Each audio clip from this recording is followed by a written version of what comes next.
नमस्कार दोस्तों, मैं फिर आपके सामने वीडियो लेकर आया हूँ और मैं अशोक आनंद। और बहुत ही महत्वपूर्ण टॉपिक पे आज बात करना है। जो अभी आप सोशल मीडिया पे देख रहे होंगे, बहुत सारा मैसेज आ रहा है यूजीसी को लेकर। यूजीसी लागू हुआ, यूजीसी पे रोक भी लगा, लेकिन आपको समझना होगा, हमको समझना होगा कि ये सब आखिर क्यों। आखिर यूजीसी जो लागू हुआ तो किसी के माध्यम से लागू हुआ होगा, सरकार के माध्यम से लागू हुआ होगा, और फिर उस पर रोक लगना तो कहीं ना कहीं तो साजिश लग रहा है कि सरकार जो है उत्तर प्रदेश में जो चुनाव आने वाली है उसको लेकर कहीं खेल तो नहीं खेल रहा है। ये सब समझना होगा। एक बात और आप लोग को बताना ये चाह रहा हूँ कि यूजीसी एक्ट जब बना तो सुप्रीम कोर्ट के आदेशानुसार सुप्रीम कोर्ट ने कहा कि एक ड्राफ्ट कमेटी बनाओ और उस कमेटी के माध्यम से जो देश में केंद्रीय विश्वविद्यालय, degree college, engineering, medical college जो चल रहा है उसमें क्या स्थिति है, ये सब देखते हुए यूजीसी एक्ट बनना चाहिए। तो सुप्रीम कोर्ट के आदेश पे ही एक टीम का गठन किया गया और उस टीम में आप गूगल है आपके पास है, आप न्यूज़ भी देख रहे होंगे, आप सर्च कर लीजिएगा और देखिएगा तो सच्चाई यही है। यूजीसी एक्ट लागू होता है, कुछ लोग रोड पर उतर जाते हैं कि यूजीसी को अविलंब रोक लगाओ, और बहुजन समाज के लोग ने इसका जो है समर्थन किया कि चलो बहुत अच्छा यूजीसी आया है, अब दलित पिछड़े वर्ग के बच्चों को अब किसी प्रकार की समस्या नहीं होगा। तो कुछ लोग जो रोड पर उतरे यूजीसी के विरोध में, तो सुप्रीम कोर्ट ने पटाख से माननीय उच्च न्यायालय ने, सुप्रीम कोर्ट ने पटाख से मतलब रोक लगा दिया। आखिर क्यों? आखिर यूजीसी एक्ट जो लागू हुआ सरकार के द्वारा लागू हुआ होगा, उसमें कमेटी बनी, उस कमेटी में बहुत सारे लोग थे। ऐसा तो नहीं था कि खाली बहुजन के लोग थे, नहीं, उसमें सब समाज के लोग थे। और उस कमेटी में ऐसा क्या था? कुछ नहीं था। अरे उसमें यही था कि आप बच्चे को ढंग से पढ़ाएंगे, किसी प्रकार की समस्या ना होने देंगे, और बच्चे चाहे किसी का भी बाल बच्चा हो, मेरा हो, आपका हो, या किसी और का हो, वो तो हमें देखिए आजकल तो हम लोगों को जातियों में बांट दिया गया है, जानबूझकर बांट दिया गया है। इस पर तो खैर हम बाद में जाएंगे, चर्चा करेंगे। लेकिन बच्चे के भविष्य को देखते हुए यूजीसी एक्ट बना, जिसमें सारे बच्चे आते हैं, कोई भी शिकायत कर सकता है। तो इस यूजीसी का विरोध, पहले तो आप ये देख लीजिए कि स्वर्ण जाति के लोग ने विरोध किया। उनका मंशा है कि हम इसे आगे बढ़ने ना दें। रोकने का मतलब तो यही है कि हम इसे आगे नहीं बढ़ने दें, बहुजन के लोगों को आगे बढ़ने नहीं दें। रोकने का मतलब तो यही है। लेकिन यहाँ पर कुछ और मामला भी चल रहा है। ये देख सकते हैं कि सरकार भी चुप बैठे हुए हैं, कुछ नहीं बोल रहा है। तो मुझे जहाँ तक समझ में आ रही है कि ये यूजीसी अगड़ों पिछड़ों को दिखाकर सरकार जो है उत्तर प्रदेश का जो चुनाव, आगामी चुनाव होने वाला है, उसमें कहीं खेल तो नहीं खेल रहा है। ये भी हो सकता है। पहले बीजेपी के लोग माननीय प्रधानमंत्री जी को यशस्वी प्रधानमंत्री जी कहा करते थे, और यूजीसी लागू हुआ तो बताइए कितना दिमाग में भ्रष्ट भरा हुआ है स्वर्ण लोगों के दिमाग में। बताइए, प्रधानमंत्री जी को तेली कहा। आप सोच लीजिए। वही प्रधानमंत्री यशस्वी प्रधानमंत्री थे। जहाँ जाते थे भारत माता की जय, सारे लोग उनके साथ कहते थे और लोग कहता था कि ऐसा प्रधानमंत्री आज तक नहीं आया है।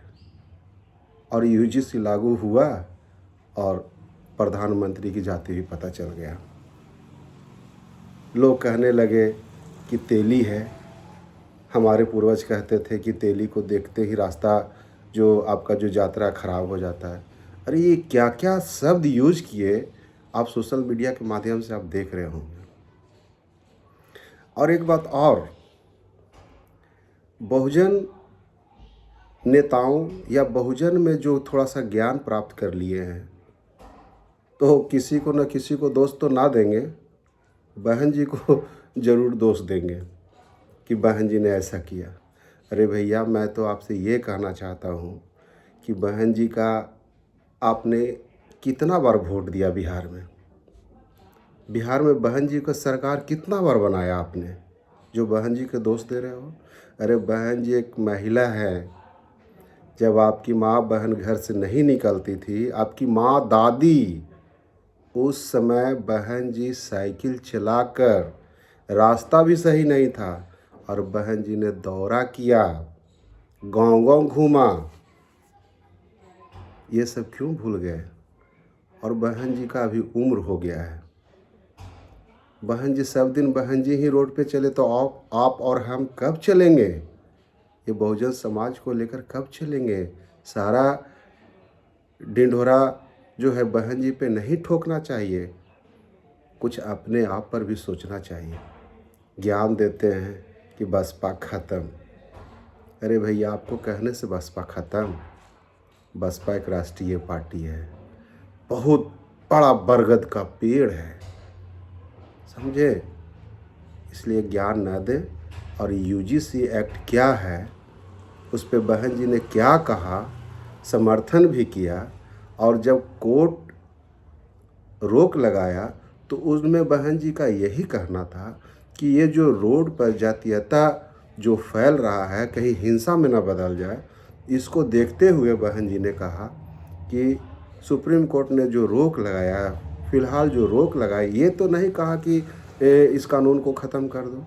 रोक लगाया है वो सही है और इस पे विचार होना चाहिए कि आखिर ऐसा रोड पे उपद्रवी लोग क्यों कर रहे हैं।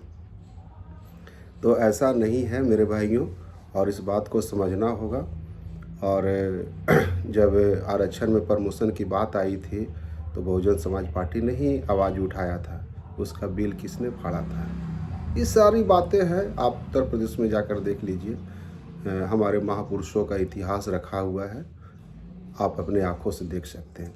इसलिए बहन जी पर आलोचना, बहन जी का आलोचना ना करें, अपने आप को देखें, आप कितना सक्षम हैं, आप समाज के लिए क्या किए, ये देखना है।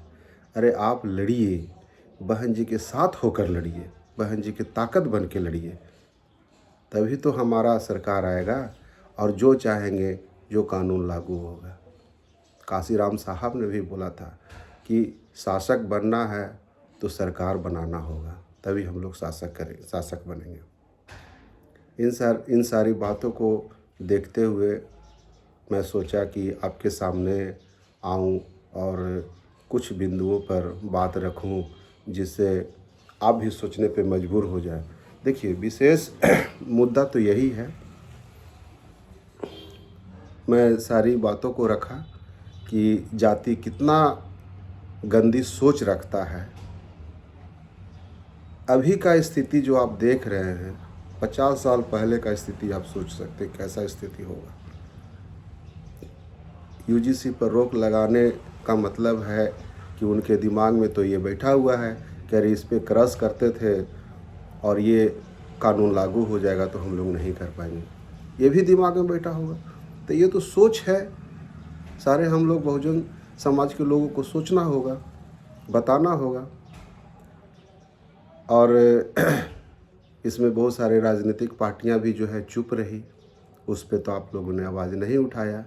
तो सिर्फ एक बहन जी ही, देश में एक नेता ऐसी है बहन जी, जिस पे सारे लोग बोलते हैं, खासकर बहुजन समाज के लोग ही बोलेंगे कि बहन जी ये नहीं की, बहन जी वो नहीं की, बहन जी सड़क पे नहीं निकलती हैं, बहन जी आंदोलन नहीं करती हैं।